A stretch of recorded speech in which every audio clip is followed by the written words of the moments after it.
आज का मुख्य समाचार इस प्रकार है। सीएम डीसीएम ने आतंरिक नेता की लंबी उम्र के लिए प्रार्थना की। पुलिस ने शव की पहचान के लिए मदद मांगी। आरजू सीईटी 2024 चल रहा है। नीट यूजीसी को फिर से प्रदर्शनीय तरीके से आयोजित करे। तिब्बत के आध्यात्मिक नेता दलाई लामा जी के शनिवार को 89 वर्ष के हो गए हैं और उन्होंने अपने जन्मदिन संदेश में कहा कि वो शारीरिक रूप से स्वस्थ है और भगवान बुद्ध की शिक्षाओं के प्रति अपनी सेवा जारी रखने के लिए प्रतिबद्ध है। दलाई लामा जी अमेरिका में है, जहां वो अपने घुटने की रिप्लेसमेंट सर्जरी से उबर रहे हैं। उन्होंने जारी किया गया पाठ संदेश में कहा, मैं अब लगभग 90 वर्ष का हूँ, लेकिन पैरों में थोड़ी परेशानी को छोड़कर अस्वस्थ महसूस नहीं करता और मेरी जन्मदिन पर आपकी प्रार्थनाओं के लिए तिब्बत में और बाहर में अपने साथियों तिब्बतियों को धन्यवाद करना चाहता हूँ। उन्होंने कहा, सर्जरी के बावजूद मैं शारीरिक रूप से स्वस्थ महसूस करता हूं और आपसे चिंता मुक्त रहने के लिए कहना चाहता हूं। उन्होंने कहा, मैं बुद्ध की शिक्षाओं के लिए अपनी सेवा जारी रखूंगा। उन्होंने कहा, आज तिब्बत के अंदर और तिब्बत के बाहर बहुत खुशी और उत्सव के साथ मेरा जन्मदिन मना रहे हैं और सभी तिब्बतन और हिमालय क्षेत्र के लोग भी मेरे लिए प्रार्थना करते हैं और मैं सभी को धन्यवाद करता हूँ। संदेश में कहा गया है कि अब तक दलाई लामा जी की उपाधि के साथ मैं बुद्ध की शिक्षा के संबंध में तिब्बत और दुनिया के कई हिस्सों में और बाहर के लोगों के लिए एक निश्चित सीमा तक योगदान दिया है और मैं शिक्षण के लिए अपनी सेवा जारी रखने के लिए संकल्पित हूँ और मैं पूरे दिल से ऐसा करने का संकल्प लेता हूँ। मुख्यमंत्री पेमा खांडू शनिवार को तवांग के प्रसिद्ध गेल्टन नाम के ल्हात्से मठ में आयोजित तिब्बत आध्यात्मिक नेता दलाई लामा जी के 89 जन्मदिन समारोह में शामिल हुए।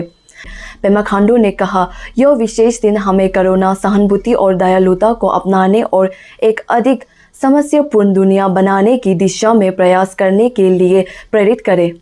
शुक्रवार को यहां प्रेम नगर के पास डोगरोंग नदी से एक महिला का शव बरामद किया गया है। अनुमान है कि मृतक की उम्र 25-35 वर्ष के बीच होगी। संदेह है कि वो गैर आदिवासी था। बड़ी बारिश के कारण नदी के ऊपर हिस्से में डूब गया और बह गया। उसकी ऊंचाई 4.5 फीट है। रंग सांवली है। किसी को भी कोई जानकारी हो तो वो नाहरलगुन पुलिस स्टेशन से संपर्क कर सकते हैं या मानवीय आधार पर प्रेस पर जा सकते हैं। एसपी महीन गोम्बो ने एक विज्ञप्ति में कहा कि शव को पहचान और दवे के लिए 72 घंटे तक रखा जाएगा। राजीव गांधी विश्वविद्यालय की प्रवेश प्रक्रिया आरजू सीईटी 2024 चल रही है और यह विश्वविद्यालय के 6 प्रवेश केंद्रों पर आयोजित की जा रही है। आरजू के कुलपति प्रोफेसर सकेत कुशवाहा ने कहा कि क्षेत्र में प्रदर्शन करने वाले विश्वविद्यालय में से एक होने के नाते आरजू समयबद्ध तरीके से ऐसे सफल प्रवेश आयोजित करके खुद की एक कक्षा बनाए रख रहे हैं। उन्होंने कहा कि यहाँ तक कि बोमडिला और तेजू जैसे जगहों को भी दूर दराज के छात्रों की ज़रूरतों को पूरा करने के लिए केंद्र बनाया गया है। आरजू रजिस्ट्रार डॉक्टर एन.टी. रिकम ने खुशी व्यक्त की कि सभी केंद्रों पर परीक्षा समय निर्धारित कार्यक्रम के अनुसार बनाए रखा गया था, जबकि संयुक्त रजिस्ट्रार डॉक्टर डेविड प्रतीन ने आरजू सीईटी 2024 के पहले दिन ही प्रगति पर एक संक्षिप्त जानकारी प्रस्तुत की। डॉक्टर प्रतीन ने बताया कि 1908 में से 1568 उम्मीदवार आज 4 कार्यक्रमों के लिए परीक्षा में शामिल हुए।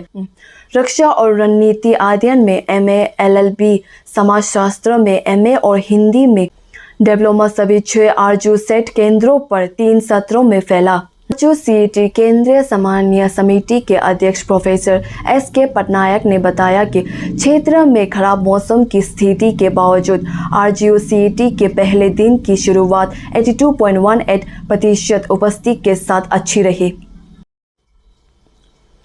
कांग्रेस ने शनिवार को मांग की कि मेडिकल प्रवेश परीक्षा नीट यूजी फिर से आयोजित की जाए और सभी पेपर लीक घोटाले की सुप्रीम कोर्ट की निगरानी में जांच की जाए। कथित कदाचार को लेकर विवादों में घिरी नीट यूजी 2024 को रद्द करने की बढ़ती मांग के बीच केंद्रीय और राष्ट्रीय परीक्षण एजेंसी ने शुक्रवार को अदालत से कहा कि बड़े पैमाने पर गोपनीयता के उल्लंघन के किसी भी सबूत के बिना इसे रद्द करना गलत होगा, प्रतिकूल हो, क्योंकि यह लाखों ईमानदार उम्मीदवारों को गंभीर रूप से खतरे में डाल सकते हैं।